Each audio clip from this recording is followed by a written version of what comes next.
Okay, so good afternoon, everyone. So I hope you all have seen the paper. So how was it? बेकार paper नहीं, अच्छा था paper. Doable था या नहीं था, सबसे बड़ी इंपॉर्टेंट बात यह है कि वेदर इट वाज डूएबल और not. It was a doable paper, right? And in fact yes, cannot say. अच्छा, okay fine. So cup of tea. ठीक है, अच्छा पेपर था, मोर और लेस वी कैन कह सकते हैं, we can say. And easy is not like that. Sometimes, listen, when sometimes you find the paper is very easy, that's also not very good for you, because if you have quality content to produce, in that case if the paper is easy, everybody is writing. But then when there is an easy question, that could be also presented in a very different way or in a better way, and we'll just discuss that what kind of things could be added in your answer that could have made your answer very different from the others answer. So basically we are just going to discuss that whether, like, this content we have covered in the class or not. That's the basic objective of this.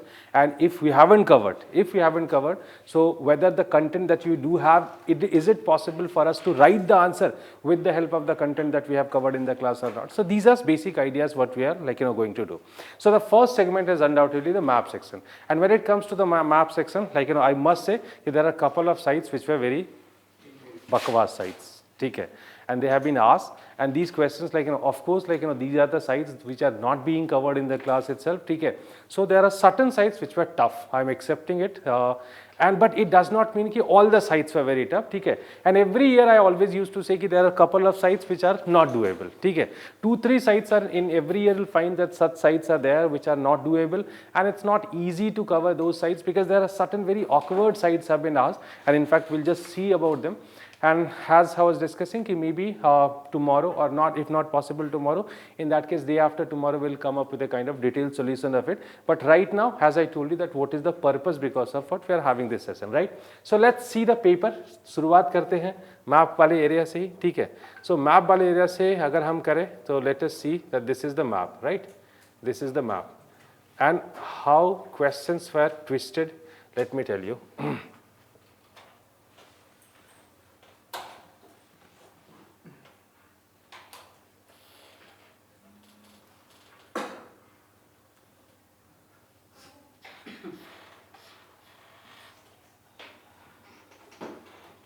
Okay, such as the first site, the Neolithic site, right?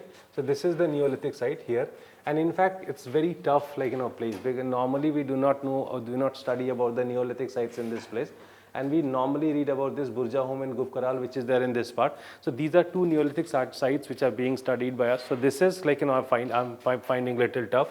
Rest, if I'll discuss about the sites, like, let me tell you that the way they were doable sites, okay, such as we can talk about, yes. From yes, yes, this is the, like, slightly tough. Then this is nothing but Ahichhatra, like this is the site which was asked. This is Bayana, the site of Bayana. Then this is the botanical remains. That's a slightly little tough. Okay. This one is easier. The Harappan site with the mud brick platform, easier site. This is the that reservoir which is there in Gujarat, which is Sudarshan Lake. That's also easy. The dockyard, easy. Okay, this one is easy. So there are two sites, like, so far we can say that this is tough. The rock shelter, like this is again easy. Okay, stone axe factory, easy. Satvana inscription site, easy. Major rock inscription of Asoka, this is easy. Buddhist stupa, this is easy. Mesolithic site, chalega. Okay.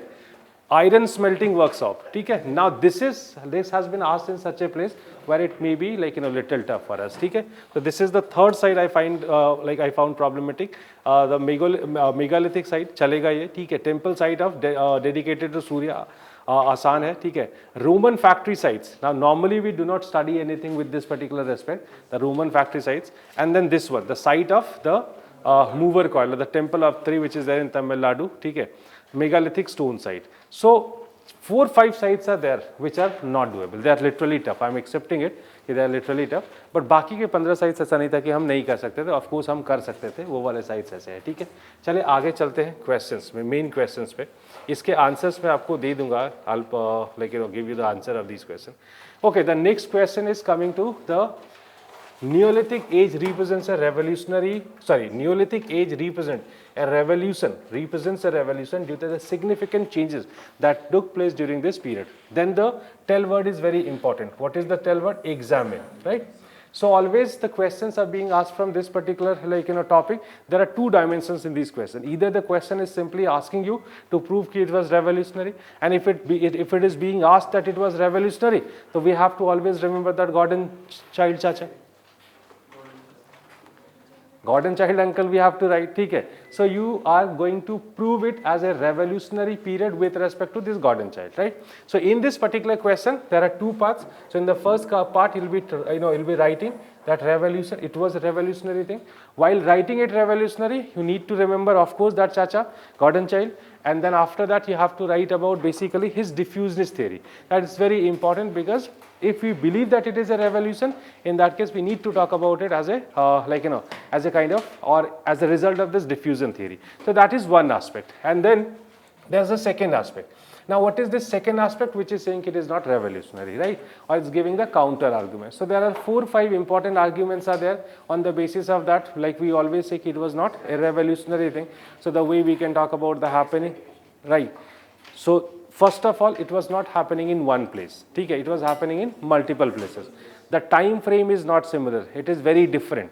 The features of the Neolithic transition, that also remains different, right?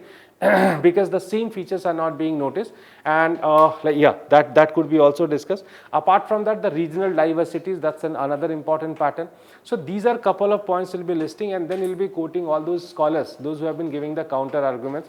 जिसमें वो सारे जो 3-4 अलग-अलग theories जो देते हैं वो लोग, ठीक है, जैसे कौन-कौन है, कैंट फ्लैनरी है और ये सारे जो लोग हैं, ठीक है,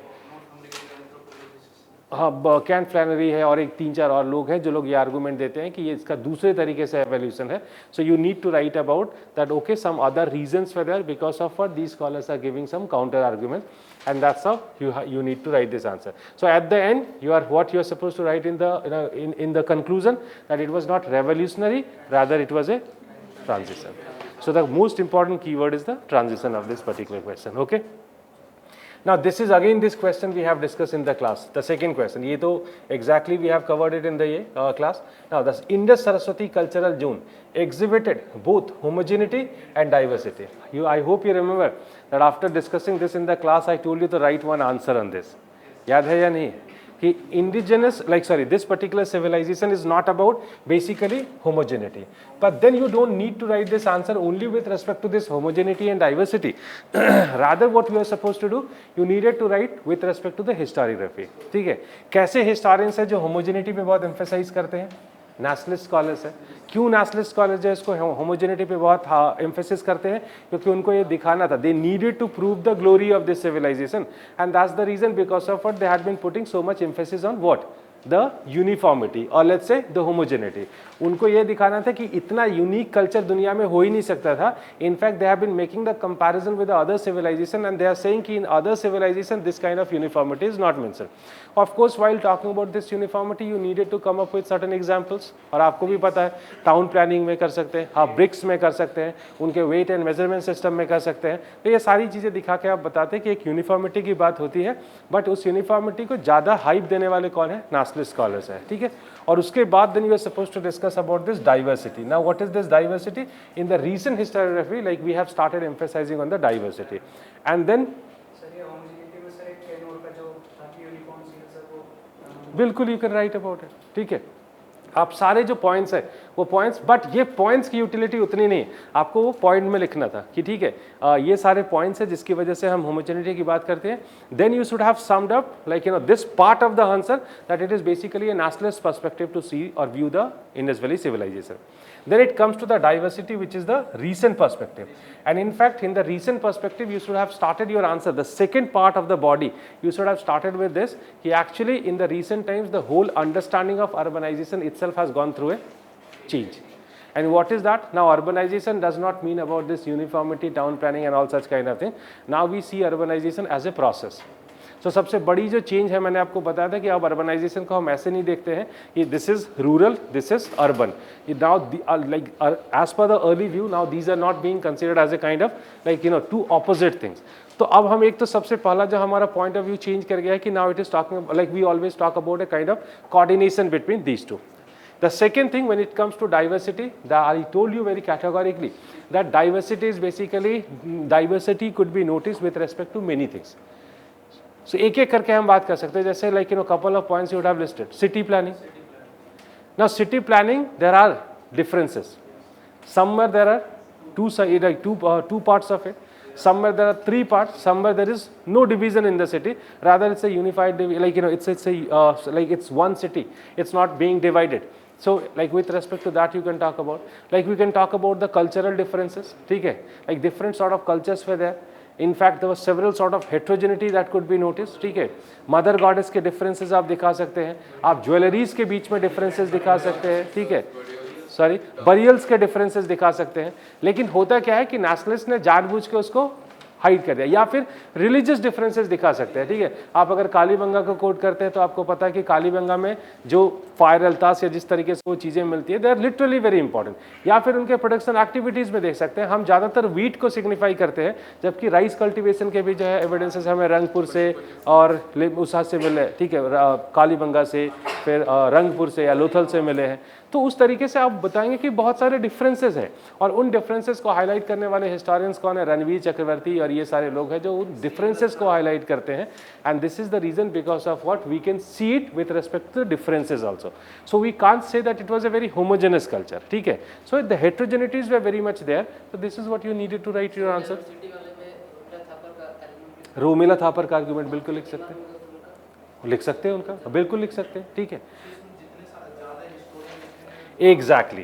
This question is always related, connected to basically historiography, right?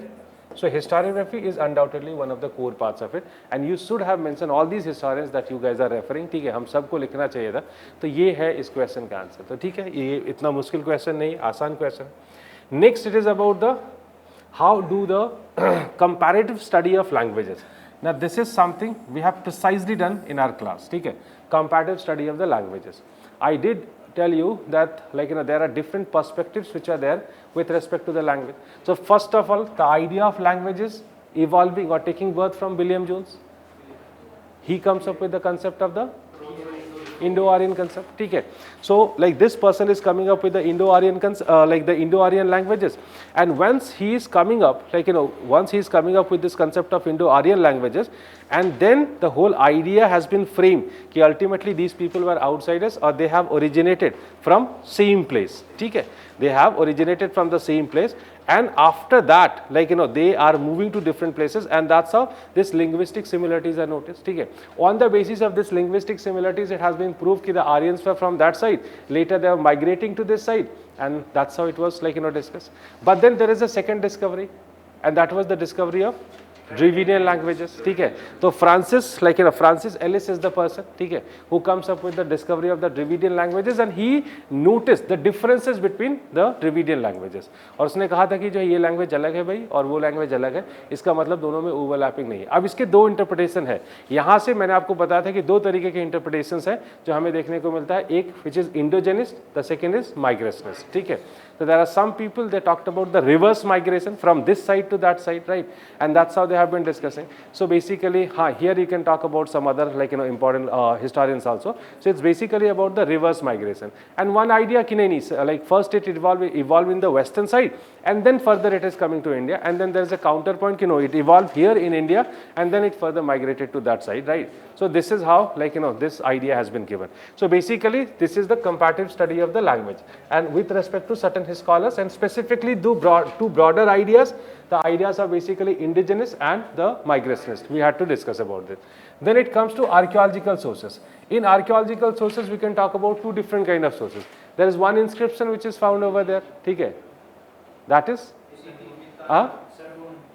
Sargon है, या फिर का साइट है, ठीक है, उनके बिहाफ पे हमें ये डिस्कस करना था कि जिस तरीके से हित्ताइट और मितानी के बीच में जो ट्रीटी है, and in this particular treaty they have been referred, so this is one archaeological source, and the second archaeological source that we need to refer is basically which one, the discovery of IVC itself, ठीक है, and the way somebody was just not taking the name of B B Lal ना, B B लाल, हाँ, वो पूरी जो discovery है उसकी IVC की, in fact it's not precisely related to the symmetry, I think we can talk about many thing, because as I told you that certain ideas are coming कि the like Harappans and the Aryans were contemporary.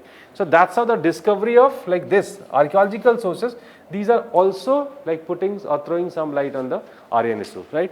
And third, it comes to the Vedic literature.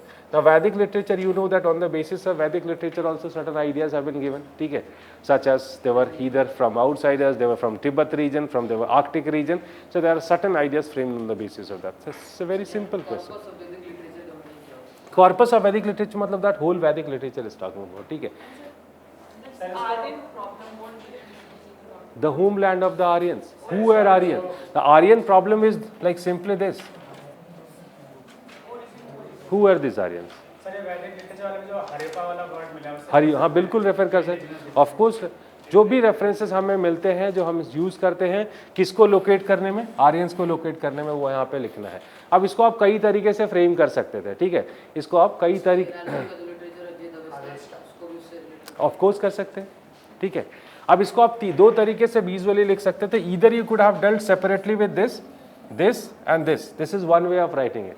इन तीनों के perspective में आप बात कर सकते थे, या फिर आप सीधा सीधा जो है इसको दो हिस्से में डिवाइड करते, एक इंडिजिनिस्ट और दूसरा माइग्रेशनिस्ट. और जो जो यहाँ से रेफरेंसेस आपको मिलते हैं कि जो सपोर्ट करते हैं कि आर्यंस इंडिजिनस थे, वहाँ लिखते, और जो लोग सपोर्ट करते हैं कि no Aryans were migrating from outside, so you could have written it. So there are two different ways in which you could have framed your answer. That's the whole locating this particular thing. Okay, fine. Conclusion, it remains a debate yet, open-ended. ठीक है. You could have written कि this debate has revived once again. There are so many historians, they are still working on this or locating the Aryans. That's it. ठीक है, open-ended answer है.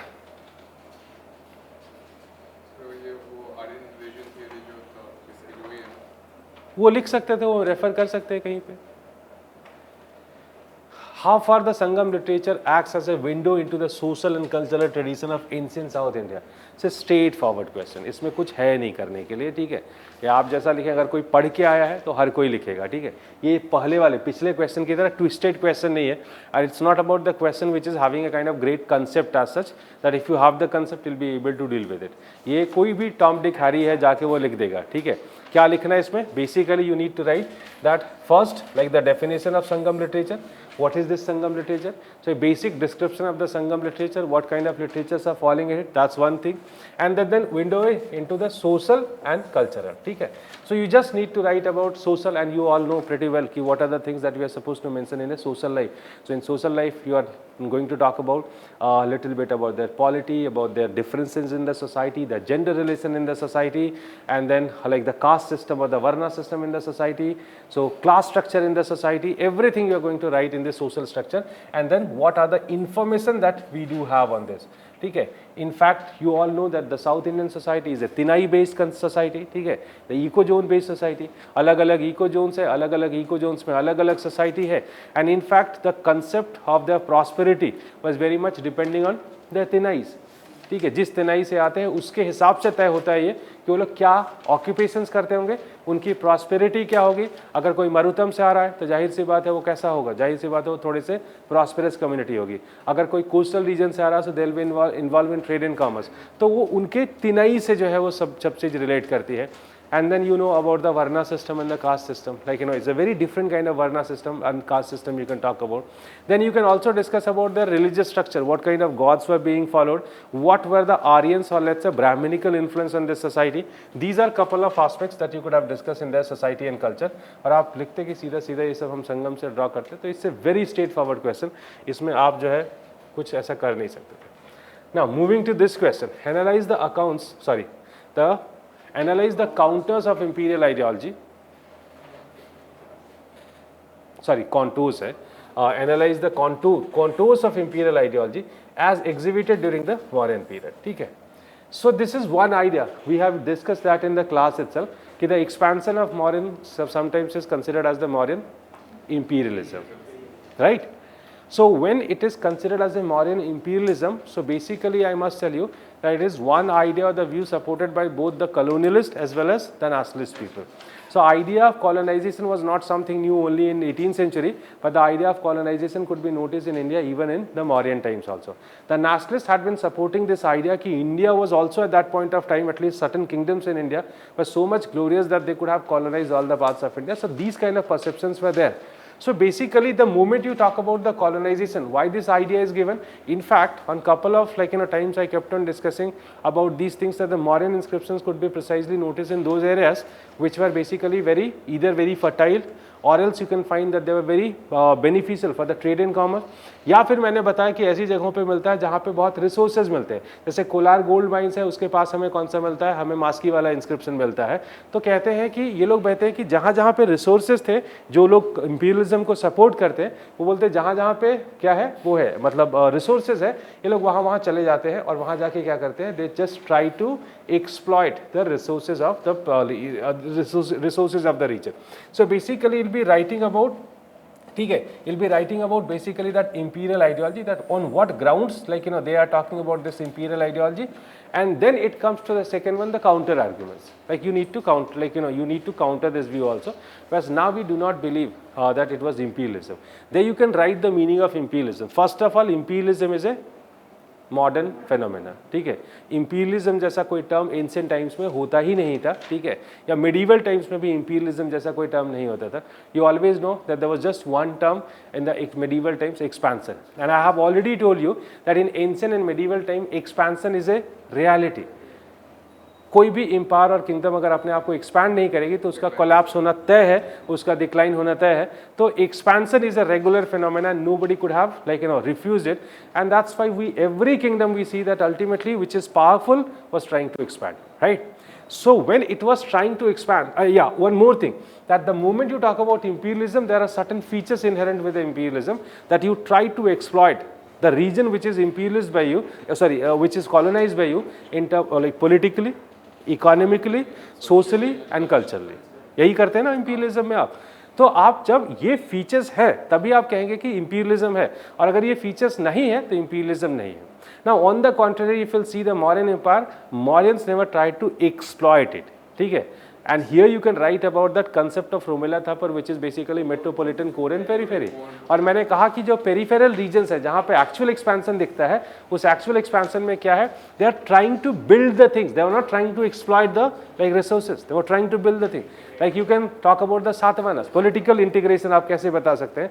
सातवाहना एक ऐसी जगह है जहाँ पे state formation हुआ नहीं था, और वो state formation का credit हम कई बार Mauryans को देते हैं. If you believe in the concept of the secondary state, in that case you can have to talk about basically that state formation. और अगर secondary state पे नहीं भी believe करते हैं तब भी आपको पता है कि आपको जो महारथिक, महाभोजा जैसे terms है वो मैंने बताया था कि कौन थे, वो local लोग थे जिनको Mauryan administration में integrate किया गया. And that's how, to some extent, they have supported that process of the state formation or the integration of this, right? Then economic, ठीक है. They instead of exploiting them, they were trying to build these regions, ठीक है. And in fact, you need to write about the Ashokan effort where he had been trying to get legitimacy from these regions.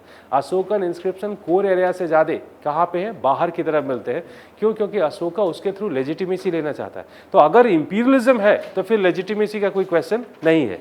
If it is imperialism, then there is no question of legitimacy. Why would they go for legitimacy? ठीक है. So imperialism तो मतलब आप ताकत के बल पे उसको जो है colonize कर रहे हैं, तो then there is no point of him ले. But then you'll find that they had been trying to they had been trying. In fact, it is not Ashoka. Rather, we can remember Chandragupta Maurya. We can talk about Bindusar. Everybody was trying to expand it and then get the legitimacy. And then you could have written the various things done by Ashoka and the other rulers, and on the basis of that, you'll simply say that it was an expansion, which is a normal phenomena of any ancient and medieval state, and that's how the imperial word or the imperialism word is not fit here. That's how you're going to present this answer. Okay? So it's also it could be dealt in a proper, there was no problem in it. Evaluate the status of women. in the Gupta period as compared to the pre-Gupta period. So you need to write a comparative study, or you need to give a comparative study of the status of women. Normally, what is the perception for the status of women during the Gupta period? It was going up or down? Down. खासकर Gupta period में हम ज़्यादा मानते हैं कि जो है status of women like somehow it became very down, or they had been losing their status. And then you need to come up with certain examples, because of what this is proved that yes, there was a decline in the status of women. And then you need to come up with a various sort of things, such as the consolidation of patriarchy, the most important thing. Patriarchy consolidate करती है. Patriarchy के बाद बहुत सारे taboos जो है आपको मिलने शुरू हो जाते हैं. जैसे इस पीरियड में सती के रेफरेंसेस हमें पहली बार इंस्क्रिप्शनल रेफरेंसेस मिलते हैं. Apart from that, you all know that this is the period where the smritis were being written, and as per these smritis we find that like they were not given the property rights, inheritance rights उनकी बहुत कम हो गई. स्त्री धना को लेके भी काफ़ी डिबेट शुरू हो गए कि वो उनका है या नहीं है, क्योंकि अब अलग अलग स्मृति राइटर्स जो है उसको अलग अलग तरीके से प्रेजेंट कर रहे हैं. So you will find that they had been losing the political status. आएंगे एक्सेप्शंस पे आएंगे हम कब, सेकेंड पार्ट पे आएंगे. ठीक है. सो इवैल्यूएट है, the tell word is, or like this word is evaluate. So you need to evaluate it. So I'm just like suggesting you to write this answer in 2 dimensions. In first part you'll be writing, or you'll be like giving those examples through which you can prove कि yes, there was certain decline in the status. So you can talk about the political decline, you can talk about the economic, like lesser participation in the economic activities, social decline, the cultural decline, and so on, right? So we'll be talking about these kind of things. So this is one aspect of it, okay? And then it comes to like writing the reasons behind it. Why did it happen? So in middle you'll be writing a paragraph, and you'll be writing that this concept we have built from which sources? Basically smritis. सबसे जो हमें ideas precisely देते हैं वो कौन देता है? स्मृतिज देता है, क्योंकि they were nothing but the codification of the various laws and system. यही तो करते हैं वो. तो उसको पढ़ के we just got the idea of the like increasing patriarchy in the society. Apart from that some other reasons are also there because of what like there might be some impact on the status of women, such as if I'll ask you this question, that if you talk about the consolidation of the varna and the caste, in which particular period it is happening? Consolidation of the varna and caste, it's Gupta in the post Gupta period. So आपको भी पता है कि caste system का consolidation है. और मैं हमेशा कहता हूँ क्लास में कि जब भी जो है ऐसे सोशल इंस्टीट्यूशंस मजबूत होंगे तो पेट्रियार्की और मजबूत होगी. It's a basic thing. जैसे ही ये कमज़ोर होगी, जैसे ही ये मजबूत हो गई, ठीक है, पेट्रियार्की जो है वो और मजबूत हो गई. ठीक है. तो आप समझिए बातों को. ठीक है. इस तरीके से जब भी कास्ट सिस्टम जो है एक इंपॉर्टेंट वो बनती है, पैरामीटर बनती है सोसाइटी की, या इंपॉर्टेंट जो है वो इंस्टीट्यूशन बनती है, तो with respect to that you will find the consolidation of patriarchy also. And this is the reason because of what gradually the status of women started going down. But then this is one perspective. ठीक है. Ultimately whenever it comes to the women question, I did tell you one thing. क्या बोला मैंने आपको? ये बहुत subjective issue है. ठीक है. आप कभी नहीं कह सकते हैं कि इस इशू में, हाँ सब्जेक्टिव इशू में, या तो अच्छी है या खराब है. सो आप कभी नहीं मानेंगे कि गुप्ता पीरियड में एकदम ड्रास्टिकली खराब हो गई, और जितनी हुई वो आपने पहले पार्ट में बता दिया. अब आपको दूसरे पार्ट में जो है या इसके काउंटर पॉइंट्स में क्या लिखना है कि there are certain things which are like actually improving also. Now you can talk about one by one like their prominence in the political rule. You can refer Prabhavati Gupta, और ये सब बता सकते हैं कि अगर इतना ही खराब था तो फिर प्रभावती गुप्ता जैसे कैरेक्टर कैसे आते हैं. तो पॉलिटिकल रूल बताएंगे, इकोनॉमिक रूल बता सकते हैं आप कि दिस पीरियड में in fact there are certain industries or there are certain areas where the women continued playing their role. So you can talk about basically, yeah exactly, आप गनिकास की बात कर सकते हैं, आप टेक्सटाइल इंडस्ट्री में उनकी बात कर सकते हैं, आप एग्रीकल्चर में जो मैंने कहा कि फूड प्रोसेसिंग का है, you can talk about that. So that's how will talk about कि like and in fact there are some more thing like that is about basically let's say you can see it in this way.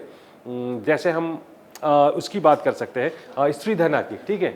स्त्री धना में अगर कुछ स्मृति writers ये कहते हैं कि वो नहीं वो करती है, मतलब they do not have the right to inherit the property, but at the same time there are certain scholars they are accepting this point कि they do have the right to inherit the property.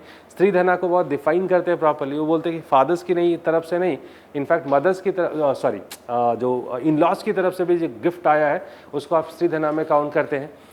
Apart from this, we can also talk about, let's say, certain changes which are coming into the society because of some other things. The way you see that the ideas of bhakti and all these kind of things have started emerging, or else the the worship of women, that is also becoming a prominent phenomena this period when you have started worshipping the Sakta, you have started doing the Sakta worship. So specifically in the eastern part of India, you will find that there are counter ideas could be also noticed.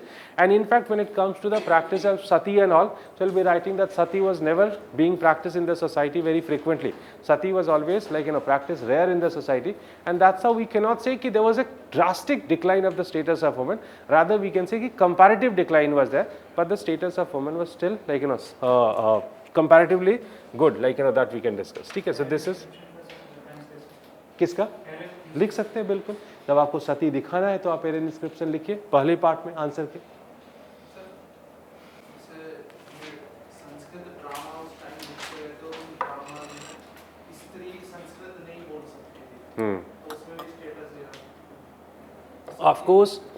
Of course these examples can be used by you. ठीक है, बिल्कुल इस्तेमाल करें कि ऐसे जो एक बायस perspective जो है उनके लिए. Okay, next question again is a very simple question. ठीक है, this is the question number 4. जिसने लिखा है उसने छोड़ दिया, जिसका पेपर है ये. ठीक है, तो क्या है? Analyse the tenets, spread and impact of the bhakti movement. So it's a straightforward question. ठीक है, इसमें बहुत एक्सपेरिमेंट या उछल कूद मचाने की जरूरत है नहीं. ठीक है, सो बेसिकली टेनेट्स. तो in tenets you need to write the important features and then the principles basically. So while writing the principles, one thing that you are going to do, you are going to connect the bhakti movement with the ideology of bhakti. We have discussed in the ideology of bhakti, which is not a pattern or a feature could be noticed only in the early medieval or the Gupta times. You all know that bhakti as an idea was already existing. And there are so many examples that we do have for the bhakti movement. अगर मैं आपको बताऊं, जैसे बहुत सारे चीज़ areas में मिलेंगे यार. सबसे बेस्ट एग्जाम्पल इसका महाभारत है. ठीक है, bhakti as an ideology was always there. ठीक है, and bhakti as a movement that could be notice in this period. दोनों में मैं फ़र्क समझाता हूँ. महाभारत में आपको दो कैरेक्टर्स मिलते हैं, एक कृष्ण है और एक अर्जुन है. और आपको दो ब्रॉडर आइडियोलॉजीज पता चलते हैं महाभारत से. महाभारत में कृष्ण अर्जुन को क्या बताता है? कृष्ण अर्जुन से क्या कहता है? कर्म करो. So Krishna is emphasising on what? Karma. और what Arjun is doing? Arjun is blindly relying on Krishna. एक एपिसोड है, मैं आपको बताता हूँ, पता नहीं आप सब को याद है या नहीं. जब दुर्योधन और जब ये तय हो गया कि अभी महाभारत वॉर होना है ना, तो दोनों ही पांडव्स और कौरव दोनों चाहते थे कि उनको कृष्ण का सपोर्ट मिल जाए. तो एक सीन है जिसमें कृष्ण सोए हुए हैं और अर्जुन जो है वो उनके पैर की तरफ बैठे हैं, और दुर्योधन ईगोइस्टिक आदमी है, वो सर की तरफ बैठा है. तो जब आंखें खुली उसकी, ठीक है, आंखें खुली तो उसने सबसे पहले जो है उसको देखा, अर्जुन को देखा. तो उनका कहना था कि जो है ये हमें सबसे पहले अर्जुन दिखे तो अर्जुन मांगेगा. तो अर्जुन ने बोला कि मुझे आपका सपोर्ट चाहिए. ठीक है, तो दुर्योधन बड़ा मुस्कुराता है ना. तो जब उससे पूछता है तो बोला मुझे आपकी सेना चाहिए. तो दुर्योधन बड़ा खुश होकर निकला कि यार मुझे इसकी सेना मिल गई, अब क्या है, अब मेरी सेना में और इजाफा हो गया. बट अर्जुन बहुत खुश है कि मुझे इसका सपोर्ट मिल गया. क्यों? इन लोगों ने ब्लाइंड ट्रस्ट किया कृष्णा पे. ठीक है, and that blind trust is something which is called as bhakti. या फिर आपने जो है प्रहलाद की स्टोरी सुनी होगी. प्रहलाद को जब आग में बैठने के लिए कहा गया तो वो बिल्कुल नहीं डरा. क्यों? क्योंकि उसको भरोसा था किस पे? भक्ति पे. आपको ट्राई नहीं करना है इसे. हाँ है, मानते हैं आप हैं बहुत बड़े भक्त, मैं आई एम एक्सेप्टिंग इट. हाँ, एकलव्य का थोड़ा अलग है, वो गुरु के लिए है. ठीक है, दैट्स स्लाइटली डिफरेंट. ये दो स्टोरीज प्रिसाइजली हम यूज करते हैं दिखाने के लिए. Then as an idea of bhakti was already prevailing, but then it is a philosophy. It was an idea of bhakti, it was not a movement. ठीक है, नाउ दिस आइडिया, अच्छा, in fact apart from that I had discussed about Aranyakas also. In Aranyakas, you had been asked to basically go to forest and show your devotion to God. God, that's Upanishads. Knowledge जो है वो Upanishads में है. यहाँ पे devotion है, आपको बैठ के तपस्या करनी है. What is this तपस्या? Where you are not having any role of middleman, you are trying to connect yourself directly to the God. आप भक्ति करेंगे और उस भक्ति से भगवान खुश होकर आके बोलेंगे बेटा वरदान मांग दो, तो आप बोलेंगे कि यूपीएससी में रैंक 1 आ जाए. ऐसा ही कुछ है. हाँ, ये हमें उस तक जाना नहीं है, वो जो 4 रास्ते बताए गए उस पर नहीं जाना है हमें, हम सिर्फ इतना बताना कि bhakti as an idea was already there, now the use of that philosophy could be notice in this movement, in this movement, bhakti movement. उन्होंने क्या किया, पर्सनल डिवोशन पे बात की, और यही सबसे मेन फीचर है भक्ति मूवमेंट का, क्योंकि अब ये कहते हैं कि आपको मिडिल मैन नहीं चाहिए आप you just show your devotion to the God will find the salvation, that's it. So this is the main tenets of bhakti movement, and apart from that you all know about certain gods, ठीक है। जैसे south India के context में आपको क्या मिलता है, south India में आपको या तो विष्णु मिलते हैं या शिवा मिलते हैं, ठीक है। नॉर्थ इंडिया के केस में आपको या तो राम मिलते हैं या कृष्णा मिलते हैं, ठीक है। सो इस तरीके से कुछ गॉड्स के इसमें मिलते हैं। बट भक्ति मूवमेंट का एक दूसरा चेहरा भी है, that's the nirgun form of bhakti. So basically there is one sagun form of bhakti what I had been discussing just now, then there is a nirgun form of भक्ति। निर्गुण फॉर्म ऑफ भक्ति क्या है, निर्गुण फॉर्म ऑफ भक्ति में जिसमें आप कहते हैं कि ब्रह्म निराकार है, no shiv, yeah, there's no god, there's only one thing that's called as ultimate reality, that's called as ब्रह्म। तो कहते हैं कि सिर्फ ब्रह्म है, जिसको शंकराचार्य सपोर्ट करते थे। तो एक निर्गुण भक्ति, एक सगुण भक्ति है, दूसरा इंपॉर्टेंट चीज है, ठीक है। एक तीसरा इंपॉर्टेंट एस्पेक्ट है कि भक्ति में उस डिवोशन को शो करने के बहुत सारे तरीके डिराइव हुए, जैसे भजन, जैसे कीर्तन, ये सब नए वो है। पहले क्या होता था, chanting, that too in a proper form. जो वैदिक ट्रेडिशन है that was chanting of a like chanting of certain hymns in a proper way in a musical tone, and at the same time you are supposed to perform certain rituals also। ये अब ये नहीं कहते, ये बोलते बहुत simple languages में क्या करते हैं, भजन लिखते हैं, जो रीजनल लैंग्वेजेस में है, ठीक है। तेलुगु है तो सबसे ज़्यादा तमिल है, तेलुगु है, कन्नड़ है, ठीक है। नॉर्थ इंडिया में भी आपको पता है कि ओडिया है, देन ब्रज भाषा है, अवधी है, अलग अलग लैंग्वेजेस में। So now it became easier for the people, right, it became easier for the people, and that's how it is said that bhakti movement is the movement which is actually connecting the religion with the proletariats, common people। अब वो गा सकता है, अब उसको संस्कृत जानना जरूरी नहीं है, they can literally chant or they can literally sing the bhajans, and that's how they could like connect themselves with the God। So basically we can say कि the like this is the main, these are some main features। एक और भक्ति movement में बहुत important चीज है गुरु की importance, ठीक है। The guru disciples like system is very important, and that's will find that it specifically in North India there were some important gurus and they had so many disciples, and in fact every disciple over the period became the like leaders of bhakti movement, and that's how you can talk about that tradition also. So these are some important features, ठीक है। Then it comes to spread. Spread क्या है इसका, spread इसका है basically ना south India से शुरू होता है और इंडिया के कोने तक पहुंच जाता है, तो आपको थोड़ा बताना है। So basically south India, all the regions of south India, then it goes to like north India. North India में कब, सल्तनत के शुरुआत के साथ ही आप देखते हैं रामानंद और उसके फिर डिसाइपल, जिसकी बात अभी हम कर रहे थे, और फिर उड़ीसा, ठीक है। उड़ीसा में आपको जो है चैतन्य महाप्रभु और ये सारे लोग मिलते हैं। बंगाल आपको दिखता है। फिर वेस्ट चले जाते हैं तो महाराष्ट्र में आपको महाराष्ट्र धर्म मिलता है, जिसमें बरकरी और धरकरी जो है दो वो मिलते हैं, ठीक है। So that's how you could have discuss about the expansion of और the spread of this movement, ठीक है। And then the impact of this, ठीक है। ये क्वेश्चन जो है 20 मार्क्स का है और कंटेंट इसमें आइडियली स्पीकिंग 100 मार्क्स का है। इसमें से तीनों में से सेपरेटली क्वेश्चंस बन सकते हैं, आई am telling you very precisely, तीनों में से सेपरेटली क्वेश्चंस बन सकते हैं, लेकिन उसने तीनों को मिला के पूछा है। इम्पैक्ट बहुत सारे हैं, कम्युनल हार्मनी से लेकर जो है the challenging to Brahmanism, cutting the role of middle man, ठीक है, inclusion of the lower caste people into Hinduism, the linguistic development, ठीक है, linguistic development. So there are so many impacts that you need to write about. Negative impact as इन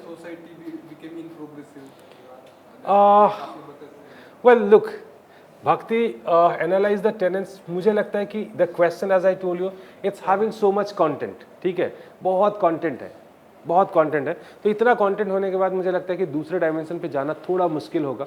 अगर आप conclusion में you could have written की ठीक है, अच्छा इसका एक बहुत बड़ा इम्पैक्ट यार जेंडर इक्वालिटी भी है, ठीक है। हम इसके अब जेंडर इक्वालिटी में भी नेगेटिव सेंस में बात कर सकते हैं, नहीं रैशनलिज्म नहीं, भक्ति मूवमेंट रैशनल कैसे हो सकता है? किसकी बात करते हैं? रैशनल नहीं है वो, सेक्युलर बात करते हैं वो, रैशनलिज्म। तो सेक्युलरिज्म को हम रैशनलिज्म नहीं कह सकते प्रिसाइजली। हाँ तो वो निर्गुण भक्ति है, सिंपल है, निर्गुण भक्ति है। बट भक्ति तो वो भी है, भक्ति तो वो भी। तो जब भक्ति है तो इसका मतलब समझ रहे हो ना? जब भक्ति है तो फिर रैशनलिज्म नहीं हो सकता, गलत तरीके से ले रहे हो, ठीक है? हाँ, या दैट्स इट. एंड अच्छा, एनालाइज मतलब नहीं, no, actually you don't need to go for so many counter. Is in this particular question, as I told you, considering this, ठीक है, there are so much content, so we cannot go for many so many negative aspects. But yes, in conclusion, you could have written something about it. In conclusion, you could have written something. ठीक है, so that's how you can notice it. Okay. नहीं, क्यों नहीं है? बिल्कुल नहीं आएगा. अलग है. भक्ति मूवमेंट अलग है, सूफी मूवमेंट अलग है, दोनों अलग अलग है. कंक्लूजन थोड़े से नेगेटिव एस्पेक्ट्स की बात आप कंक्लूजन में कर सकते हैं, ठीक है? पॉइंट फॉर्मेट में लिखना है, 3 डायमेंशंस है, पॉइंट में लिखो. पहला आप लिखो टेनेंट्स क्या है, 1 2 3 4 5 6, मतलब डैश देके. स्प्रेड है, स्प्रेड में जो है आपको 3-4 एरियाज कवर करने के. Yes, these are the areas where the bhakti movement is reaching. They are the prominent bhakti saints, or these are the prominent sampradayas or the cults which were there. ठीक है? In the same way, impacts in the point format. Structuring can help you. ठीक है? आप in fact tenets को दिखाना था, जो tenets है उसको दिखाना है. अब बहुत एक सिंपल तरीका है, आपने क्या किया, यहाँ पे लिखा भक्ति मूवमेंट. ठीक है? 1 2 3 4 5, आपने दिखा दिए 5 इंपॉर्टेंट फीचर्स. यही से ऐसे ही काम चला लिया. स्ट्रक्चरिंग जब बड़ा क्वेश्चन है तो बहुत हेल्प करता है आपको. ठीक है? तो भक्ति मूवमेंट के सारे टेनेट्स हम ऐसे दिखा सकते थे, and that would be A best way of showing it. Okay. How for temple architecture under the Cholas became more refined and grandiose as compared to the early Indian temple architectural style. Literally, you need to go for a comparative study of Pallavas and Cholas. How the evolution of the Dravidian architecture under the Pallavas, and then how come you find the refined forms. ठीक है? So there are certain things like you could have discussed. तो बहुत सारी चीज़ें हैं जिसके बारे में. इनफैक्ट जो पल्लवास है तो एवोल्यूशन उसी में आपको देखने को मिलता है. जिस तरीके से ये केव आर्किटेक्चर से निकल के फ्री स्टैंडिंग आर्किटेक्चर तक जाती है. ठीक है? द्रविड़ा आर्किटेक्चर की शुरुआत होती है, और फिर चोला आर्किटेक्चर के जो है आप 1-2 एग्जाम्पल्स लेके आप राजराजेश्वरा चोल का टेम्पल करिए, या बृहदेश्वरा उसका लेके करिए. ठीक है? आप दिखा देते कि ऐसे ऐसे ऐसे जो है इवॉल्व होता है. और फिर चोला आर्किटेक्चर के प्रोमिनेंट फीचर्स क्या है, जो द्रविडियन आर्किटेक्चर के प्रोमिनेंट फीचर्स है, आप उसको लिख देते कि these are like the things. It's a simple thing. यहाँ पे आप थोड़े से, अगर आपका हाथ अच्छा है थोड़े, तो आप बना सकते थे. ठीक है? टेम्पल्स वगैरह जो है वो बना सकते थे. हाँ, बिल्कुल बढ़ेगा. इंस्टीड ऑफ, नहीं, मैं इससे बेहतर बना सकता हूँ. ठीक है? ये मंदिर ही है, ये मंदिर है. ठीक है? ओके, चलो. Just look at the next question.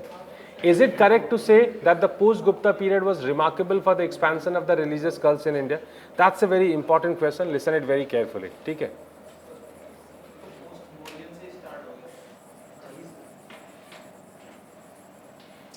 हाँ, तो एंशिएंट ही तो है. तो कहाँ आना चाहिए था इसको? Is it correct to say that the post-Gupta period was remarkable for the expansion of the religious cults in India? Yes, it is correct. ठीक है? और आप ऐसे नहीं लिखेंगे, you won't start your answer. Yes, it is correct to say. Of course, you won't start right. So you'll be writing basically what? You'll be writing basically the various features that could be noticed during this particular period, right? So basically, with respect to the features, what exactly we could have discussed. We could have discussed about the various changes happening in this particular period, and that's how we can talk about basically the what? Basically, we can talk about the expansion of the religious cults, right? So when it comes to the expansion of the religious cult, so how come it's happening? We'll be writing first the reasons of, like, the first thing that we can discuss is about the emergence of bhakti. The moment it comes to bhakti, you all know that in bhakti what happened, there are certain gods which are becoming important, right? So specifically in the South India, that's one important thing that we could have discussed. The second important thing is about basically the syncretism of deities. Which sort of deities? Regional deities.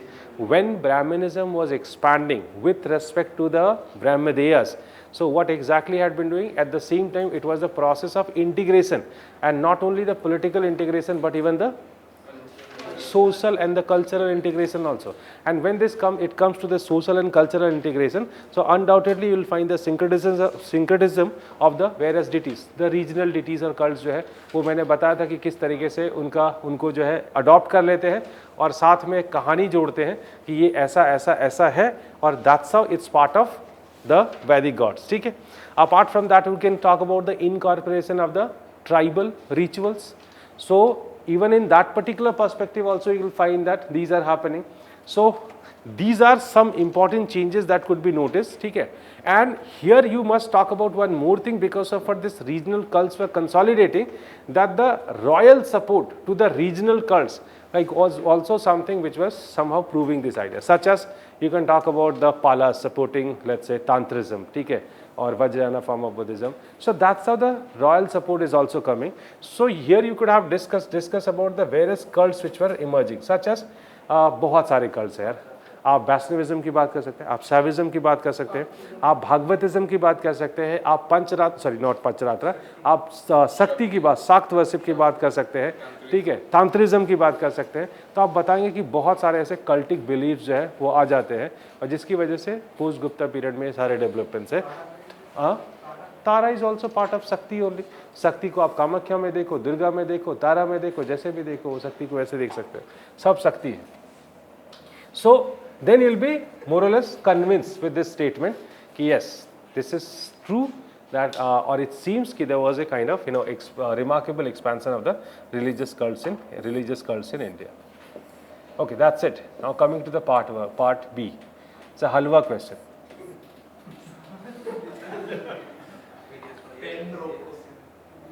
मस्त question है. ठीक है, कैसे लिखना है? कोसाम्बी से शुरू करना है, डीडी कोसाम्बी से शुरू करना है, देन आर एस शर्मा पे जाना है, डीएन झा पे जाना है, ठीक है, उसके बाद बीएनएस यादव पे जाना है. ये 3-4 इंपॉर्टेंट हिस्टोरियंस है जिसके पर्सपेक्टिव में हरबंस मुखिया काउंटर है. इसमें discuss the various proponents of the Indian feudalism.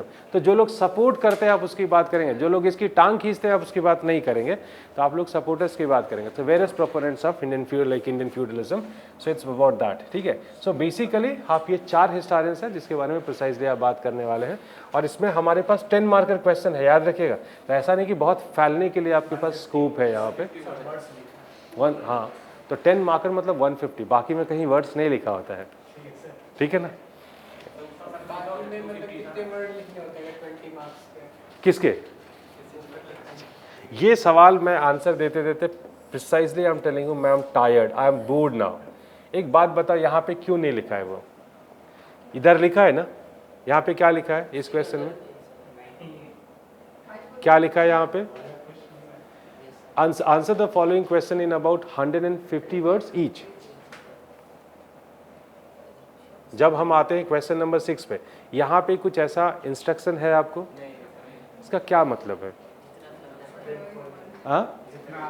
जितना आपका लिखने का मन है उतना लिखिए, आपकी श्रद्धा पे डिपेंड करता है. ठीक है.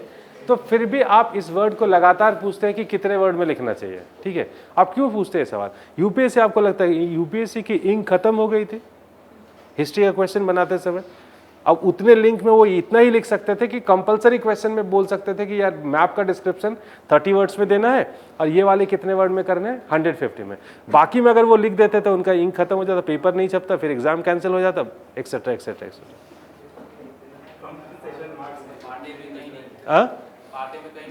कहीं नहीं लिखा, नहीं होता है. ये मैं आज से नहीं, जब से मैं पढ़ा रहा हूँ तब से बोल रहा हूँ कि हिस्ट्री में कंपलसरी क्वेश्चंस में मार्क्स लिखे, वो वर्ड्स लिखे होते हैं, बाकी में नहीं होता है. इसका मतलब है कि you are having that freedom to express your ideas to an number of words. That's one thing, but then certain limitations are there. Now what are the limitations? You won't be able to finish the paper. That's first thing. So point, and the second important thing, the UPSC is categorically writing that your expression should be minimal. ऐसा नहीं कि आप बहुत लिखें, आप जितने कम से कम शब्दों में अपने आइडियाज़ को एक्सप्रेस कर सकते हैं, दैट वुड बी रिवार्डेड. ठीक है. तो ऐसा नहीं कि आपको यूपीएससी ने नहीं लिख के दिया है तो आप जो है ट्रक भर के लिख के आ जाए, है ना. आपको मिनिमल लिखना है, छोटा शॉर्टेस्ट आंसर लिखना है, but it is also compulsory that it is covering all the dimensions of the questions. Now you make it more structured, you make it more organized and write all the dimensions, and if you are literally writing in lesser number of words, that will be rewarded. UPSC is writing in its notification itself, right? तो आप इतना bother मत करें। एक बात बताओ यार, आपके पास इस आंसर को लिखने के लिए, लेट्स से यही क्वेश्चन है, आपके पास सिर्फ 50 वर्ड्स है, फिर और मैं बोलता हूँ कि 20 मार्क के क्वेश्चन में आपको कितना लिखना चाहिए? 20 मार्क के क्वेश्चन में मैं बोलता हूँ कि आपको जो है 500 वर्ड लिखने चाहिए, क्या करोगे फिर? फिल्म के गाने लिख दोगे बीच में, मेरा दिल भी कितना पागल है ना? नहीं लिखोगे ना। तो इसका मतलब अगर आपके पास 50 वर्ड्स है, right the answer with in 50 words only, ठीक है? उसको कोई एग्जैजरेट नहीं करना है, उसको एक्सटेंड नहीं करना है, you finish it within those words. अगर आपके पास क्या है, मान लीजिए आपके पास this like this you are suppose to write in 500 words and you are having 1500 words, so then is it true, is it possible for you that you are not writing the answer of these two questions and all these pages which are there like given for these two questions you are writing for this? Is it possible for you? नहीं ना। तो एक होता है कि आपको freedom दे दी गई है लेकिन साथ में बहुत सारे रिस्ट्रिक्शन दे दिए गए। जैसे आपके पेरेंट्स जो है, ठीक है, आपके पेरेंट्स जो है क्या हो रहा है कि आपको बोल रहे हैं कि आप जितनी मस्ती करनी है करो, ठीक है? क्या हो गया मैम? अच्छा, आप जितनी मस्ती करनी है करो, ठीक है, लेकिन पैसा 500 रुपये दिया और 500 रुपये दे के कह रहे हैं पापा कि जाओ जी लो अपनी जिंदगी। एग्जैक्टली वही है, ठीक है? Okay fine.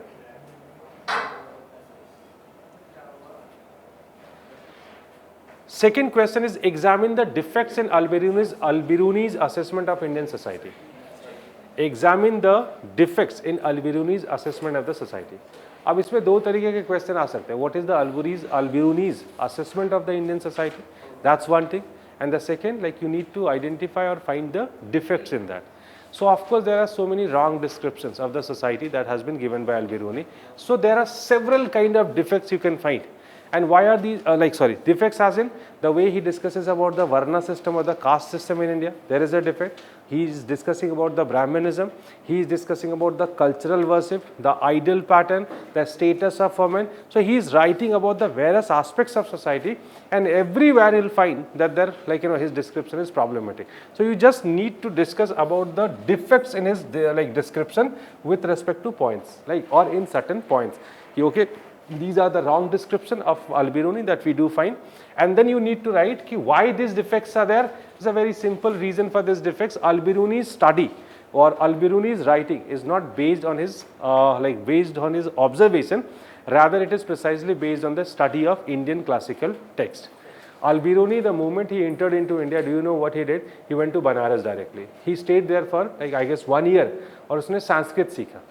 और संस्कृत सीखने के बाद what he did, he started studying the ancient classical literature and he understood the Indian society with respect to that.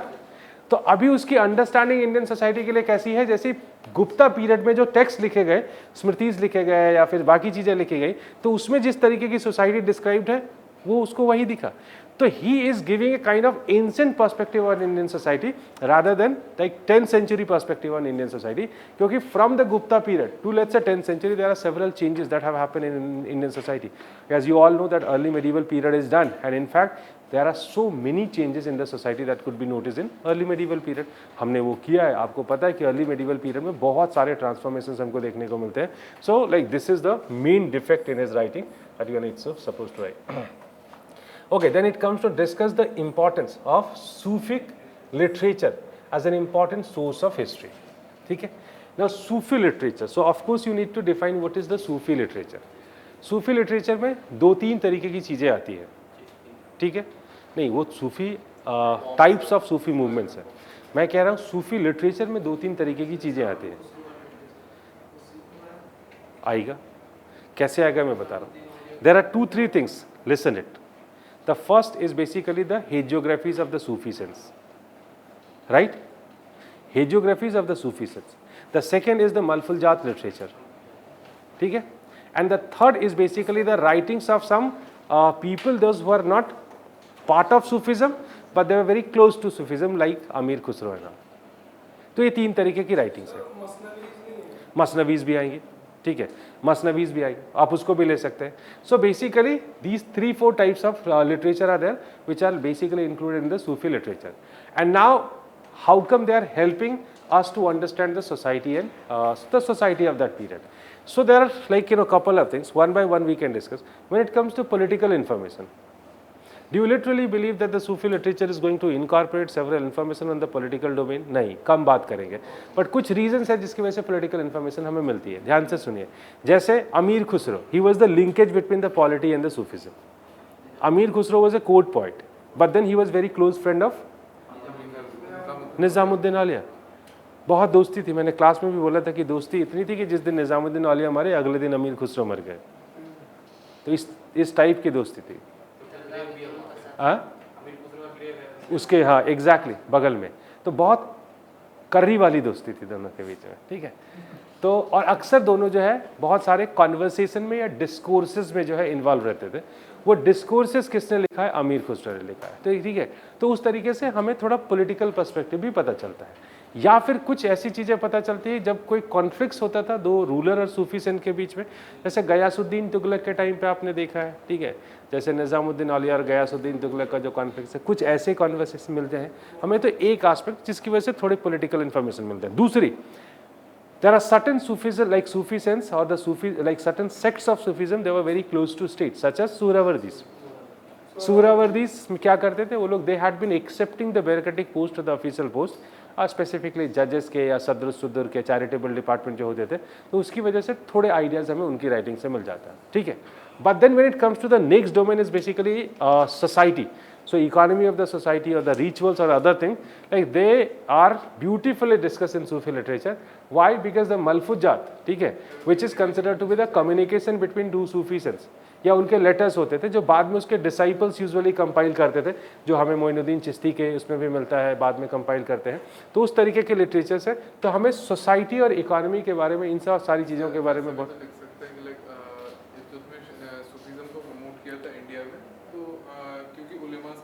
नहीं. ये एक इंटरप्रिटेशन है. This is what not we are supposed to write here. Here is simply asking discuss the importance of Sufi literature as an important source of history. So this is not something which is categorically written somewhere, that we draw from some of the writings. Okay, so this is how you could have written about the various information, and I told you the structure also that we are supposed to follow. What factors do you attribute to the decline of the Delhi Sultanate? You all know. Direct question. ठीक है. So direct question है आपको, you just needed to discuss about the reasons, but here as I did discuss in the class, instead of giving much weightage to the reasons such as Muhammad bin Tughlaq is responsible or so and so is responsible, you needed to talk about the institutional failures for the decline of Mughal Sultanate, Delhi Sultanate. और इसमें आप इक्ता और इन सारी चीज़ों के बारे में बात करते हैं. ठीक है. So that's how like you needed to write about this. Okay. Next. The motive of Alauddin Khilji's agrarian policy was to curb the powers of intermediaries, right? Now this is something which is said by Barni. Barni का एक idea है. ठीक है. And then examine the measures which he adopted to achieve his objective. So there are two parts of questions. So we'll start directly with the Barni, that to know about Alauddin Khilji's agrarian reforms, we are largely dependent on Barni.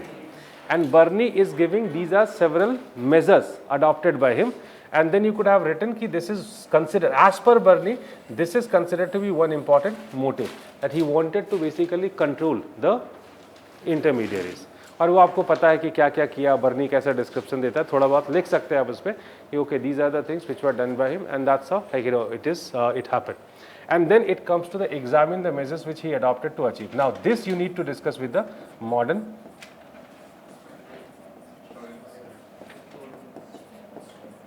historians. यहाँ आपको modern historians के उस पर देखना है, आपके notes पे लिखा हुआ है बहुत अच्छे से कि क्या था उसके ऑब्जेक्टिव्स. ठीक है. और it was not really about that, like rather it is about the prosperity and then the need of the empire and the resources. R P. Tripathi, Mohammad Habib और इन सब के आर्ग्यूमेंट्स आपको थोड़े लेके इसको कंक्लूड कर देना है. Again a very simple question. Moving to the next question, discuss the role of Nurjahan in the Mughal court politics during the reign of Jahangir. Again the question seems to be very simple. What Nurjahan has done. जिन्होंने ऐसे पढ़ा है history को, कहानी की तरह पढ़ा, वो यही लिख के आएंगे नूरजहां ने यहाँ मार दिया, नूरजहां ने यहाँ काट दिया, ये सारी चीज़ें लिख देंगे वो. ठीक है. नूरजहां के रोल को दो तरीके से इंटरप्रेट की जाती है प्रॉपर हिस्टोरियोग्राफी में अगर आप देखेंगे. One, where Nurjahan has been depicted as a very power greedy woman, and the second, Nurjahan has been shown as a very devotee woman or wife as such. ठीक है, तो दो इंटरप्रिटेशन. पुराना इंटरप्रिटेशन क्या है, जो नूरजहां को बहुत पावर हंग्री, हम आज भी नूरजहां को याद करते हैं तो हम ऐसा कहते हैं कि नूरजहां को पावर एंजॉय करना था और जहांगीर सिर्फ एक मीन थे. ठीक है, और जहांगीर के through she started enjoying it. But then in the recent historiography there is a changed perspective of Noor Jahan, and there she has been actually it is true that Noor Jahan, once Jahangir was like Jahangir died, and then Noor Jahan immediately moved out from the active politics, and then he was never noticed in the politics. So basically in these two dimensions we needed to discuss about. वो सारा episode Mahabat Khan और ये सारा चीज़ जो है इसमें discuss करना था. ठीक है, the revolt of Mahabat Khan and all. So that is what something you are supposed to write. Okay. Why did Balban prefer consolidation over expansion? We have categorically discussed this in the class. ठीक है, so of course like he had two choices, consolidation or expansion. He never chose expansion. This was done by Iltutmish, this was done by Alauddin Khilji, but this was done by Balban. And why did he do it? So certain problems which were there. ठीक है, so you can write about the Turkani, Chihilgali, you can write about the Mongol threat, you can talk about basically the nobility which was challenging him continuously. So basically these are the several threats. Bengal problem was another problem. The Rajput problem you could have discussed. So you could have discussed all these challenges were there, and at that point of time the consolidation of the post of the Sultan was more required rather than this. Okay. Again you could have linked some modern historians with it, like in order to make it important. Okay. Next question, again, like listen this question that how come you can make your answer specific. I'm telling you very categorically, क्योंकि ये सब questions में हमेशा आपको लगता है कि यार मैं लिख के तो आया बट हमें क्या हुआ, मार्क्स क्यों नहीं दिए. ठीक है, मैंने लिखा तो बहुत अच्छा था बट क्या पता नहीं क्या दुश्मनी थी हमसे जो इन लोगों ने मार्क्स नहीं दिया. ठीक है, ये क्वेश्चन जो है एक किताब आई थी रिसेंटली, उसके ऊपर है basically what features of the European paintings were incorporated in the Mughal miniature painting. It's a very simple point. In every A, B, C, Z or X, Y, Z book you read, you'll find that this content is there. Yes or no? There are certain influences. और influences हम कैसे देखते हैं basically, जैसे 3-dimensional painting, कोई चीज़ दूर है पास है वो हमें इम्पैक्ट देती है. ठीक है, foreshortening technique is the same thing. ठीक है, दूरी और नज़दीक को दिखाने के लिए 3D पेंटिंग. और the shadow effect is there. ठीक है, light and shadow effect is there. Oil painting is there. Portrait making is there. So there are several paintings. Colours, like colors were not very bright unlike the previous situation. So there are several changes that we can talk about the painting during this particular period. ठीक है, ये है. अब इस answer को थोड़ा अलग कैसे बना सकते थे, आप थोड़ा अलग बनाते थे कुछ राइटर्स को आप इस पे कोट करके. ठीक है, देखो some old writers such as Kumar Swami is there, Percy Brown है. ठीक है, तो Kumar Swami and Percy Brown कैसे पुराने राइटर्स हैं जो 1950s 60s के आसपास लिखते हैं, और एक दूसरे तरीके की राइटिंग्स है जो रिसेंटली बड़ी एक्टिव है और वो लोग लिख रहे हैं. ठीक है, इसमें आप पारुल पांडेधर को लिख सकते थे. पारुल पांडेधर के अलावा जो है एक रिसेंटली, मैं अक्सर उनका नाम क्लास में लेता हूँ, एबा कॉक. ठीक है, एबा कॉक आज की डेट में अगर मुगल कल्चरल हिस्ट्री पे या मुगल जो है आर्टिस्टिक हिस्ट्री पे सबसे ज़्यादा काम है, आर्किटेक्चर और painting. Precisely I am telling you, Ebba Koch is the most important historian. अगर आप उनके नाम थोड़ा रेफर करके लिखते, या फिर और एक जो सबसे रीसेंट राइटिंग है that was of Amit Kumar Singh and Prabhjot Kaur. ये 2018 में किताब आई थी. Specifically it was on the European influence on Mughal painting. The same title was there of the book. ठीक है, सो दैट्स इट. अगर आप थोड़ा नाम रेफर कर देते हो उसका तो आप समझ रहे हैं कि आपके आंसर्स में 1 मार्क का इजाफा तो 100% हो जाता. तो you could have written it in this way. Answer तो इसका जो है हर टॉम डिक एंड हैरी लिखेगा. ठीक है, इसमें कोई डाउट नहीं है, आप अपना आंसर बेहतर कर सकते थे. 7. The Marathas posed a significant threat to the integrity of the Mughal Empire. I think it's not a very tough question. ठीक है, and in fact here you just needed to write about 2 things. ठीक है, you could have written this answer with respect to certain stories, जो थोड़ी बहुत चीज़ें हैं वहाँ पे. ठीक है, stories as in the rise of Marathas, the fall of Mughals. ठीक है, so at one hand the Marathas are rising, on the other hand the Mughals were falling. And the journey must have started from which period? The journey must have started from basically the period of I must say Shivaji. ठीक है, शिवाजी के period से आप शुरू करते हैं और शिवाजी के पीरियड से लिखाते कि ये सारी चीज़ें हैं. ठीक है, और क्या है किस तरीके से, मतलब they are able to give a kind of और pose a greater challenge to the Mughals, that also you need to write. So at the time of Shivaji, some other reasons were there. Okay? By the time of the Peshwas, some other reasons were there. So by the time of, in the time of Shivaji, it was guerrilla war. It was about this, you know, the Maharashtrian dharma. It is about the social transformation which is there in the Maharashtrian society. As उस Maharashtrian society में lower class का upgradation है. अभी बहुत सारे किसान जो है वो वॉरियर्स बन गए हैं. ये सारे कुछ रीजंस है जिसकी वजह से वहाँ पे एक अलग तरीके का कंसोलिडेशन है सोसाइटी में, and that is helping Shivaji in order to pose the challenge to give the challenge to the Mughals. But by the time Peshwas are coming, so Mughals were on the verge of decline, on the other hand the Marathas were rising. And then you can talk about the talented Peshwas, the strong army they had. ठीक है. So all these factors you could have discussed, and that's how you could have written the answer of this. So it could be managed. That's a simple question, not a very tough question. ये बड़ा tricky question है. Hyder Ali was born to build an empire and Tipu Sultan was to lose one. Comment, right? कि ये ना, हाँ जाहिर सी बात है. तो ये हुआ भी. It seems like this only. ठीक है. But then you need to manage the answer in a different way. Of course, you need to show Hyder Ali as the builder of the empire, है ना. आपको बताना है कि this person, how this person has managed to build the empire. ठीक है. So the various things, either is strategy, the like you know, the like you know Western army or the properly trained army, all these things you could have written here, and then like you know the military fiscal system and so on. But then it comes to like Hyder Ali, so you will be writing the contribution of Hyder Ali in certain points. But then you are not going to accept this Tipu Sultan to lose one. Like rather Tipu Sultan or more or less continued the same sort of thing. In fact, like you know, here also you can write the contribution of this person.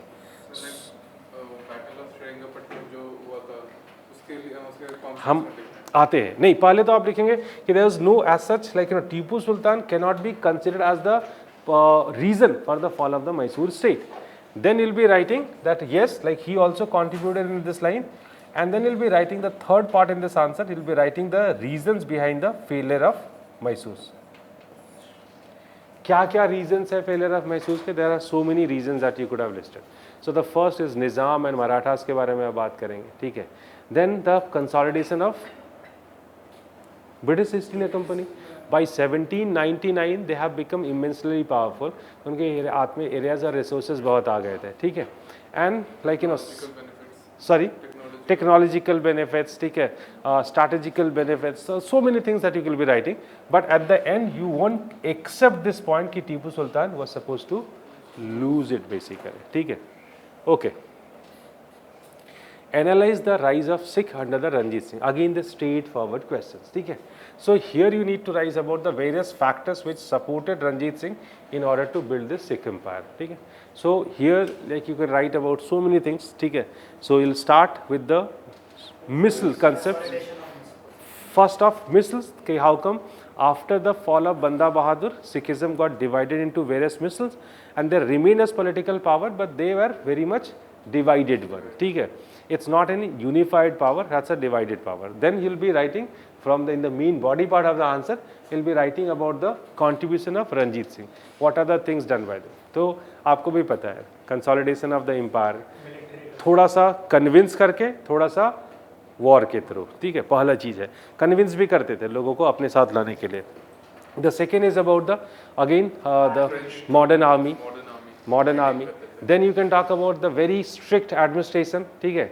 The focus on the justice or let's say just rule, administrative consolidation. Then the Treaty of Amritsar. By signing this Treaty of Amritsar on 1809, he kept the English away from the Sikh Empire and got the right to expand towards the western side. So all these strategies adopted by Ranjit Singh in order to expand the Sikh Empire.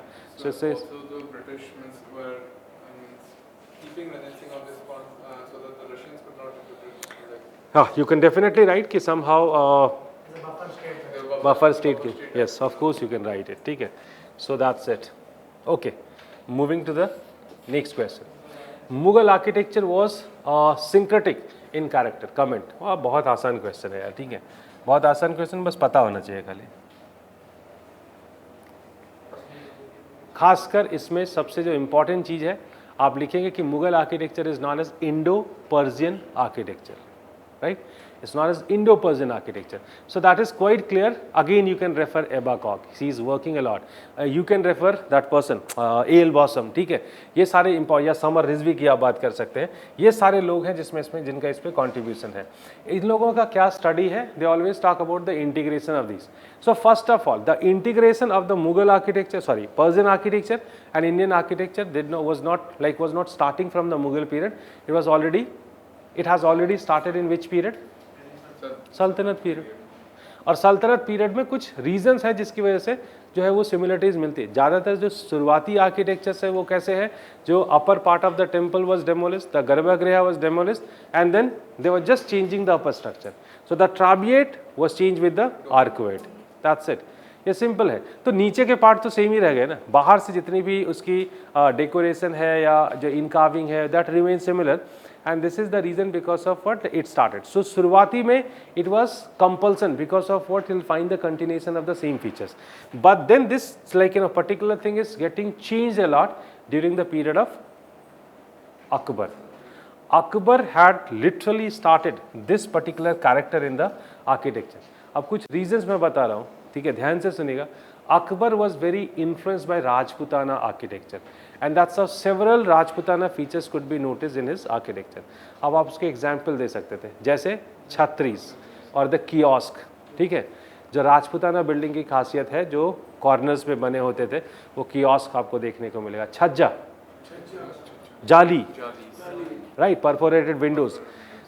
These are some Rajputana features. He was very influenced by the architecture which was there in Gwalior and then some of the Rajputana regions. That's how he was influenced by them. Apart from that, the second thing, Akbar had a character. Akbar, whenever conquered any region, and after that he constructed something in Agra, and he always made sure that in his construction at least one feature of the region which was defeated by him should be incorporated. ये सब recent studies है जो कहती हैं किस तरीके की चीज़ें थी. जैसे आप देखेंगे, जैसे दीवाने खास अगर आप देखेंगे आगरा फतेहपुर सीकरी में, तो आप देखेंगे अजीब सा स्ट्रक्चर है जो किसी भी मुगल आर्किटेक्चर में नहीं मिलता है. आप फोटो देखिएगा, अभी तो मैं नहीं, आई कैन शो यू. उसके बीच में एक स्ट्रक्चर, एक पिलर्स का जो है या बीम का एक स्ट्रक्चर बना हुआ है. That's basically the architecture could be noticed in which area? That could be noticed precisely in Rajputana region. Mewar के साथ जब उनका जो struggle हुआ था उसके बाद उन्होंने वो बनाया था. So that's one thing. The Buland Darwaja was built after the Gujarat victory and that incorporates several features of the Gujarat architecture. तो अकबर ने desperately ये किया, ठीक है. कौन सा? Floral representation again it was an Indian thing, ठीक है. So basically, अच्छा, the one more thing, since they were more secular, the Mughals, and that's how they were not avoiding those patterns which were being used by the Indians in order to decorate the building. Indians क्या करते थे, कोई भी कुछ इस्तेमाल करते थे, लेकिन सल्तनत नहीं करती थी. क्यों? क्योंकि वो लोग इस्लामिक इन्फ्लुएंस में थे. इस्लाम कहती थी कि कोई भी चीज़ जो लिविंग है आप उसको उस पर क्रिएट नहीं कर सकते.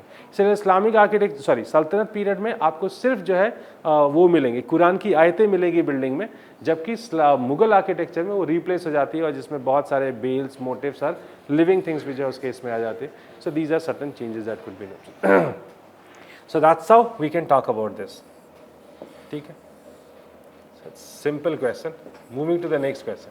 Again it's a very simple question. ठीक है, the economy of India was not stagnant in 18th century. So it is the debate of 18th century, just one part of it. ठीक है, हम पूरा इसमें सोसाइटी और पॉलिटी की बात नहीं करेंगे. Precisely we need to discuss about economy.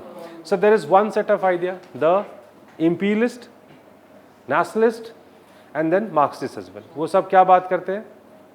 Economic decline की 18th century में. What is happening? So they are giving different reasons, but they all are accepting the DA. So this is one aspect of this answer. And then you all know that there is a counter argument. And then in the counter argument, there are some very prominent scholars. So there you can talk about C.A. Bailey, Seema Alvi, okay? Then we can talk about, let's say, this person, Muzaffar Alam, Sanjay Subramaniam, all these people, portfolio capitalism, and then the expansion of like business and the consolidation of business. वो सारी चीजें आपको इधर रखनी है. And then you need to write कि no, actually it cannot be considered by any chance as stagnant economy, rather a very mobile economy. और हमने बहुत अच्छे से क्लास में डिस्कस किया था. ऐसे हाँ, साइलेंस होके मत देखो. Discuss the nature of Mughal state under Akbar. हाँ, ये क्वेश्चन आप बेहतर लिख सकते थे। ये हर कोई लिख सकते हैं, ठीक है, हर कोई लिख सकते हैं, मतलब लिखने का तरीका बहुत अलग अलग होगा। There is one way of writing, basically the way Satish Chandra has written or some basic books have written. So Mughal nature of Mughal state को लिखा है ऐसे करके, ठीक है। दूसरा क्या हो सकता था, like you could have written the nature of Mughal state, one which is discussed by Abul फजल। अबुल फजल ने अकबरनामा में नेचर ऑफ मुगल स्टेट लिखा है। तो that is an interpretation of the Mughal state on the basis of contemporary source, and then it comes to the nature of Mughal state with respect to the modern historians. अब इसमें आपको क्या क्या लिखना था, इसमें आपको सबसे पहले you could have started with the colonial point of view, ठीक है, what is the colonial perspective, जिसमें जो है ओरिएंटल डिस्प्यूट कहा गया उसको, ठीक है। Then the nationalist perspective, nationalist क्या है, the nationalist, sorry not nationalist, colonial perspective के बाद this is the Marx model, ठीक है। मार्क्स मॉडल में कहते हैं कि the every sort of surplus was extracted or exploited from the peasantry community. So this is the like model they have given. Then it comes to Aligarh school, third जो Indian school है। Aligarh school सबसे important school है, और Aligarh school कैसे बात करता है, जिसमें जो है इरफान हबीब, अतर अली और सिरीन मुस्बी, ये तीन इंपॉर्टेंट स्कॉलर्स है जिसके बारे में आपको बात करनी है। अतर अली, इरफान हबीब और सिरीन मुस्बी, और ये तीनों क्या बात करते हैं, सेंट्रलाइज स्टेट की बात करते हैं कि it was a very centralise state. और क्यों है सेंट्रलाइज स्टेट, बिकॉज कहते हैं कि इनका जो स्ट्रक्चर था, एडमिनिस्ट्रेटिव स्ट्रक्चर, वो बहुत सॉलिड और कंसोलिडेटेड है, और इसलिए ये है। तो ये तीन स्कूल है, ये तीन स्कूल शायद बहुत लोगों को पता भी होगा, बट यहाँ से दो अलग अलग या पर बहुत सारे अलग अलग आइडियाज़ निकल के आते हैं which are very modern perspective, ठीक है। तो इसमें एक है स्टीफन ब्लैक का आइडिया। स्टीफन ब्लैक किसकी बात करते हैं, पेट्रीमोनियल स्टेट की। पेट्रीमोनियल स्टेट आप समझते हैं, हम दिल्ली सल्तनत के केस में we have already discuss. So patrimonial state is basically a state which is like is a bureaucratic state, exactly, ठीक है। then there is another like important writing of Andre Wink। Andre Wink जो है वो एक बहुत important model देते हैं जिसमें he talks about basically the process of state formation through alliances, and so he is talking about basically the process of alliance making and the process of alliance breaking। तो वो बोलते हैं कि अगर Mughal state को समझना है तो आपको इस पर्सपेक्टिव में समझना पड़ेगा। दैट्स वन आइडिया, ठीक है। Then some new concepts are there, like among them Sanjay Subrahmanyam is the most important one. Sanjay Subrahmanyam क्या बात करते हैं, वो बोलते हैं कि it is not a basically medieval road roller, medieval road roller Mughals. Medieval road roller मतलब क्या हुआ, सबको क्रश करते हुए आगे निकल गए, ठीक है। Rather what is he saying कि it is basically the spider's web. Spider's web क्या है, मतलब वो धीरे धीरे धीरे वो जाल बुनता जा रहा है, मतलब वो धीरे धीरे धीरे करके सबको अपने जाल में इंटीग्रेट करता जा रहा है। This is the idea, but वो जाल हर जगह से एक समान पावरफुल नहीं है, कहीं पे बहुत मजबूत है, कहीं पे थोड़ा वीक है, उस तरीके का आइडिया देते हैं। एक बड़ा प्रोग्रेसिव आइडिया इसमें है फरहत हसन का, ठीक है, जो अभी भी जेएनयू में पढ़ाते हैं। फरहत हसन का एक बहुत इंपॉर्टेंट आर्ग्यूमेंट है, या फिर हम इसमें मुजफ्फर आलम के भी आइडियाज़ ले सकते हैं। अगर आपको इस कॉन्टेक्स्ट में इसको या इस ऐसे कंटेंट को लेकर आंसर लिखते हैं तो मुझे बताने की ज़रूरत नहीं कि आंसर्स आपको मार्क्स बेहतर मिलेगा, ठीक है। तो एक तो मुगल नेचर को ऐसे डिस्कस कर लिया कि it's like this and this, ठीक है, and the second is to discuss deal with the answer this way, in this way. That's all about this question, ठीक है। So as I told you, paper was doable except certain sites। 4-5 sites है। हाँ हाँ। Sir ये जो paper में question selection होता है, मतलब देयर इज ऑप्शन, तो ये किस बेसिस पे करनी चाहिए? There is no basis. The only criteria, listen it carefully. There is only criteria to select the answers wherever you feel that you are comfortable, because it's not about your comfort in the question, rather in the units, ठीक है। अब हो सकता है कि इसमें आप 2 questions में बहुत कंफर्टेबल है, तीसरे में नहीं है, तो you need to select such question where you are comfortable in all the 3 questions of 1 unit, that's it. अगर आपको एंशिएंट में आप बेहतर फील करते हैं, select the questions in the ancient. If you feel comfortable in the medieval part, select the questions from medieval. But अब medieval के questions यार वैसे नहीं आ रहे हैं जैसे पहले आते थे, स्ट्रेट फॉरवर्ड, ठीक है। और अगर आ रहे हैं स्ट्रेट फॉरवर्ड तो उसको थोड़ा स्पेसिफिक आपको अपना कंटेंट जोड़ के बनाना पड़ेगा, and that's how historiography and then the contemporary sources are very important with respect to medieval also. अगर आपका आंसर अलग बनाना है तो उन सबको यूज करो आंसर में। So paper 1 is like good paper overall, ठीक। Okay, thank you all.